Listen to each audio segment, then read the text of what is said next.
The Great Shepherd 22. Bendiciones hermanos y hermanas de habla hispana, soy Diana Canadi, saludos desde San Luis, Missouri. Es una alegría para mí hablarles de lo que dice la Biblia acerca de los últimos tiempos. Espero que esta lección sea de inspiración y motivación para su vida, a fin de que usted como hijo de Dios, madure en su fe y sea de bendición en su casa, su iglesia y comunidad. Oremos. Padre del cielo, te pido humildemente en el nombre de Jesús, que toques con tu Espíritu Santo el corazón de mis oyentes, y que ellos puedan prepararse para poder sobrellevar los tiempos duros y difíciles del fin. Amén. El gran pastor. Vivimos en una época en la que existen multitud de ideas falsas y contradictorias sobre quién es Jesús, por qué vino a este mundo, que nosotros como creyente debemos saber, para no dejarse engañar.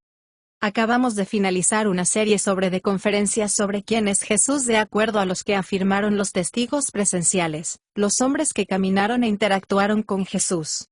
Jesús hizo una serie de declaraciones muy específicas sobre por qué vino a este mundo. En la semana pasada en esta misma lección analizamos una declaración que se encuentra en el Evangelio de Juan: yo he venido para que mis ovejas, mis seguidores tengan vida y la tengan en abundancia. Juan 10:10. En esa conferencia señalamos también que, en muchos círculos cristianos de hoy en día, esta declaración de Jesús se ha utilizado, torciéndolo para apoyar la idea de que Él vino a darnos una vida abundante, una vida exitosa y próspera donde todos nuestros los sueños se hacen realidad. Sin embargo, eso no es lo que Jesús quiso decir a los primeros cristianos que lo escucharon. Para interpretar adecuadamente cualquier pasaje de la Biblia, siempre debemos considerar el contexto y descubrir el que determina el contexto. Tenemos que ser como la audiencia original, y que ellos habrían entendido de este pasaje específico. Cuando examinamos el contexto de las palabras de Jesús en Juan 10:10, encontramos que Jesús no estaba hablando sobre la calidad de vida que podríamos llegar a tener en esta vida, sino que estaba hablando de la vida eterna, de la vida con Dios, que nosotros a través de la fe en Jesús, llegamos a creer y recibir. El Nuevo Testamento fue escrito originalmente en griego. La palabra que se traduce para vida en Jesús es Zoe, la declaración que Juan revela en su Evangelio. Él usa la palabra Zoe cuando se refiere a la vida que Dios tiene en sí mismo, vida eterna absoluta y perfecta que nos dio al morir en la cruz. En Juan 5:26 dice, el Padre tiene vida, Zoe en sí mismo, y le ha concedido a su Hijo tener vida Zoe en sí mismo. Cuando Juan registró la declaración de Jesús sobre la vida abundante, usó la palabra Zoe 26 veces, que se encuentran en algunas Biblias con letras rojas. Cada vez que se usa la palabra en el Evangelio de Juan se refiere a la vida eterna, es decir, la vida en Dios, expresión que nunca significa calidad de vida en esta vida. Nadie que escuchó hablar que Jesús hubiera querido pensar que Jesús estaba hablando de tener una buena vida en nuestro tiempo de vida temporal, es decir, prosperidad, éxito en los negocios y una vida sin problemas. No estoy sugiriendo que Dios está en contra de las cosas buenas, y que no nos ayude en estas áreas. Estoy diciendo que Jesús no vino a hacer de nuestra vida el punto más prominente de nuestra existencia. Cada uno de nosotros tenemos un propósito, y un destino eterno que durará más allá de esta vida. Fuimos creados para llegar a ser hijos e hijas de Dios al participar de la vida eterna de Dios mismo. El pecado nos ha descalificado para el propósito para el cual fuimos creados, apartándonos de la vida en Dios. Jesús vino a la tierra a morir como sacrificio por el pecado, y abrir el camino para que todos los hombres y mujeres pecadores sean restaurados al propósito eterno en que fuimos creados por la fe en Cristo. Efesios 1 del 4 al 5, 2 de Timoteo 1 del 9 al 10, 1 de Pedro 3:18. Cuando creemos en Jesús, Dios por su Espíritu y vida que mora en nosotros, nos restaura con su poder al propósito eterno de Dios para nosotros, convertirnos en hijos e hijas de Dios, a fin de que seamos semejantes a Cristo en carácter, santos y justos en pensamiento, palabra y obra. Romanos 8:29. Veamos algunos ejemplos de cómo se usa la palabra vida Zoe en el Evangelio de Juan, antes de que Jesús hiciera esta declaración hablando de que traería vida abundante a los hombres, ayudándonos a entender lo que, en realidad, Jesús quiso decir. Juan abrió su Evangelio con una declaración clara acerca de Jesús. En el principio era el Verbo, Jesús y el Verbo estaba con Dios y el Verbo era Dios. Todas las cosas fueron hechas por Él, y sin Él, nada de lo que ahora se ve fue hecho. Juan 1 del 1 al 3. Juan usó una palabra griega específica zoe para expresar una acción continua en el pasado, sin comienzo. El verbo, Jesús siempre ha existido, porque Él es Dios. Juan usó la palabra zoe por primera vez en Juan 1:4, dice, en el principio en el verbo estaba la vida zoe, y la vida zoe, era la luz de los hombres Juan 1:4. Puesto que el verbo ha existido siempre, la vida en Él es eterna, por lo tanto, la vida en Él siempre ha sido zoe, que es la vida eterna de Dios o la vida de Dios. Juan llamó al verbo la luz que alumbra a todos los hombres, la luz, que trae el verdadero conocimiento de Dios, que es la fuente de toda vida eterna de las cosas que cuatro se ven y no se ven. A continuación, Juan usó la palabra zoe cuando citó a Jesús diciendo que sería levantado crucificado, cuando digo, que tanto amó Dios al mundo que dio a su Hijo unigénito, para que todo aquel que cree en Él no se pierda, sino que tenga vida eterna zoe. Juan 3:16. La palabra griega que se traduce perecer, significa destruir completamente, perder o ser privado de la vida de Dios. Esta palabra significa muerte física o separación eterna de Dios que es vida. No hay mayor destrucción que puede sufrir un ser humano que perder el propósito por el que fuimos creados. Dios no creó a nadie para que muriera físicamente o para que estuviera separado de Él eternamente. La muerte está presente en el mundo a causa del pecado de Adán. Génesis 2:17, Romanos 5:12. Una vez que llegamos a existir en el momento de la concepción, eres un ser eterno, que, aunque nuestro cuerpo muera, nunca dejarás de existir. Cuando nuestro cuerpo muere, nuestra parte inmaterial pasas a otra dimensión, ya sea con Dios en un lugar llamado cielo o separados de Él en el infierno. Jesús vino a este mundo y hizo posible que los seres humanos reciban la vida eterna zoe, la vida y el Espíritu de Dios, a fin de abrir el camino para que todos los que creemos en Él vivamos con Él para siempre. En el capítulo 4, Juan registró una conversación que Jesús tuvo con la mujer samaritana junto a un pozo. Jesús preguntó si le podía dar de beber, y ella respondió con sorpresa que un judío le pediría agua a un samaritana, porque durante generaciones había una gran hostilidad y odio entre judíos y samaritanos. Jesús respondió, si supieras el don que Dios tiene para ti y quién yo soy. Yo te daría agua viva zoe Juan 4:10, zoe es la fórmula verbal, que se usa 9 veces antes de la declaración de Jesús sobre la vida abundante. Jesús le dijo a la mujer, el agua que yo doy, quita toda la sed y se convierte en un manantial eterno dentro de ellos, dándoles vida eterna zoe Juan 4:14. Jesús comparó la vida que Él nos da con una fuente inagotable de vida dentro de nosotros zoe. En el capítulo 5, Juan se refirió acerca de un evento que tuvo lugar en Jerusalén en el estanque de Bethesda, lugar donde Jesús sanó a un hombre que había estado cojo durante 38 años. Porque Jesús lo hizo en sábado, molestó a los líderes judíos, cuando Jesús les dijo quién Él era, y porque hacía las obras de su Padre, trataron de matarlo por hacerse igual a Dios. Juan 5:18. Jesús respondió a estos líderes religiosos con una larga declaración en la que usó la palabra zoe 7 veces. Si examinamos varios ejemplos, ninguno de ellos tiene que ver con una vida próspera sin problemas ahora.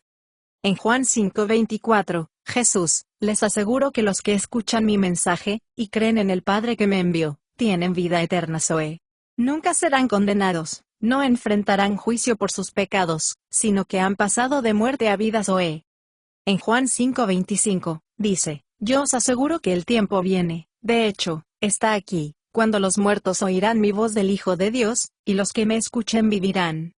Juan 5:28 al 29, Jesús dijo, que llegará el tiempo en que todos los muertos en sus tumbas oirán la voz del Hijo de Dios, y resucitarán. Los que han hecho el bien resucitarán a la vida eterna zoe, y aquellos que continúan pecando se levantarán para juicio, condenación. Tengamos en cuenta que hay un aspecto presente y futuro en la vida de Dios, del Dios que habita en nosotros por su Espíritu, que es nuestra vida ahora en esta vida. En última instancia, Él dará su vida a nuestros cuerpos muertos con su Espíritu, para que seamos inmortales e incorruptibles, y libres del pecado para siempre. Hay que tener en cuenta, que todos deben venir a Jesús creyendo en Él, seguirlo, obedecerlo porque Él es la fuente de la vida. Jesús es el camino, la verdad y la vida. Juan 14:6. Jesús les dijo a los líderes religiosos incrédulos, escudriñáis las Escrituras porque en ellas tenéis vida eterna zoe y ellas son, las que dan testimonio de mí. Y no queréis venir a mí para que tengáis vida. Juan 5:39 al 40. En el capítulo 6 Juan relata la vez que Jesús convirtió 2 peces y 5 panes en suficiente comida para alimentar a miles de personas. Después de este milagro, algunos dijeron que Jesús era profeta. Juan 6:14, cumpliéndose la profecía de Moisés sobre la venida del Mesías. Deuteronomio 18 del 15 al 17. Cuando la multitud vino buscando a Jesús, él dijo: «Vosotros me buscáis porque yo os di de comer». No debe ser así, preocupados por buscar la comida que perece, pero no la comida que a vida eterna permanece. Zoe, que yo, el Hijo del Hombre, os puedo dar. Porque el Padre me ha enviado con ese mismo propósito. Juan 6:27. La gente preguntó: «¿Qué quiere Dios que hagamos?». Jesús dijo: «Dios quiere que crean en mí, porque soy enviado». Juan 6:28 al 29. Y ellos respondieron: «Muéstranos una señal y creeremos en ti». Jesús dijo: «Os aseguro que Moisés no les dio pan del cielo. Mi Padre lo hizo. Yo soy el pan del cielo, el verdadero pan del cielo. El verdadero pan de Dios es el que desciende del cielo, y da vida al mundo». Juan 6:32 al 33. Ellos respondieron: «Señor, danos este pan todos los días de nuestra vida». Juan 6:34, a lo cual Jesús respondió: «Yo soy el pan de vida. Zoe, el que a mí viene, nunca tendrá hambre, y el que cree en mí, nunca tendrá sed». Juan 6:35. Jesús fue claro: «No hablo del pan natural». Él dijo: «Nuestros antepasados comieron el maná y murieron, pero, os aseguro que todo el que cree en mí ya tiene vida eterna». Con esta palabra, Jesús que la vida eterna es resultado de creer y participar con él. En Juan 6:51, Jesús dijo: «Yo soy el pan vivo Zoe que descendió del cielo. Cualquiera que coma este pan vivirá Zoe para siempre. Este pan es mi carne, ofrecida para que el mundo viva». En los capítulos 7 y 8, Jesús subió a Jerusalén para la fiesta de los tabernáculos, y Jesús estuvo en el templo enseñando abiertamente al pueblo. Sus enseñanzas enfurecieron cada vez más a los líderes religiosos, que planearon matarlo. El último día, al fin de la fiesta, Jesús se puso de pie y gritó a la multitud: «Si alguno de vosotros está sediento, venid a mí, venid y bebed, porque las Escrituras declaran que ríos de agua viva correrán, fluirán desde dentro». Cuando dijo aguas vivas estaba hablando del Espíritu, que sería dado a todo aquel que cree en él. Juan 7 del 37 al 39. Jesús dijo al pueblo: «Yo soy la luz del mundo, si me sigues no tropezarás a través de la oscuridad porque tienes la luz que lleva a la vida». Soy Juan 8:12. Como parte de la celebración de los tabernáculos, la gente llevaba antorchas en una marcha alrededor del templo, y puso las luces alrededor de las paredes, indicando que el Mesías sería una luz para los gentiles. Los rabinos llamaban a Dios la luz del mundo. Isaías 49:6. Cuando Jesús tomó este título, habría indignado aún más a los líderes, fariseos y escribas. Lo acusaron de hacer afirmaciones falsas sobre sí mismo, que Jesús culminó diciéndoles: «Antes que Abraham fuese, yo soy». Y tomaron apedreados para matarle. Juan 8:58. En el capítulo 9, mientras aún estaba en Jerusalén, Jesús sanó una vez más a un ciego en el día de reposo. Jesús puso barro en un ojos del ciego y le dijo que fuera a lavarse en el estanque de Siloé. Los fariseos decían que Jesús no era de Dios. Pero el hombre sanado dijo que Jesús era Dios. Por eso lo excomulgaron y lo expulsaron del templo. Jesús le dijo al ciego: «He venido para dar la vista a los ciegos, y para mostrar a los que piensan que ven, pero que son ciegos». Juan 8:39. Los fariseos escucharon a Jesús y le preguntaron si se refería que estaban ciegos. Jesús respondió: «Si fueras ciego, no serías culpable. Pero como eres ciego, y afirmas que puedes ver, tu pecado permanece». Juan 9:41. En este punto, Jesús contó la parábola del buen pastor. Juan 10 del 1 al 18, y Jesús se presentó como el verdadero pastor de Israel en contraste con los gobernantes de Israel, falsos pastores, ladrones que no se preocupan por las ovejas y las explotan para sus propios fines. En Juan 10 del 10 al 11, el propósito del ladrón es hurtar, matar y destruir, pero mi propósito es dar vida para darles en abundancia. Soy el buen pastor. El buen pastor da su vida por las ovejas. El Antiguo Testamento, las Escrituras tenía profecías acerca de un pastor venidero. Él apacienta su rebaño como un pastor. Llevará a los corderos en sus brazos, acercándolos a su corazón. Él guiará gentilmente a la madre oveja con sus crías. Isaías 40 del 10 al 11. ¿Todo israelita sabía que las ovejas reconocen la voz de su pastor y lo siguen? Jesús dijo, mis ovejas reconocen mi voz. Yo las conozco y ellas me siguen. Doy ellos vida eterna Zoe, y nunca perecerán. Juan 10 del 27 al 28. Mientras que los líderes de Israel se negaron a reconocer y aceptar a Jesús, el ciego reconoció la voz del verdadero pastor, lo siguió y recibió vida eterna y abundante, como todos los que creen en el Hijo de Dios, el Señor Jesucristo. Juan 20 del 30 al 31. La vida abundante está siendo restaurada al propósito en que fuimos creados al convertirnos en participantes del Espíritu de Dios, y tener vida a través de la fe en Jesús.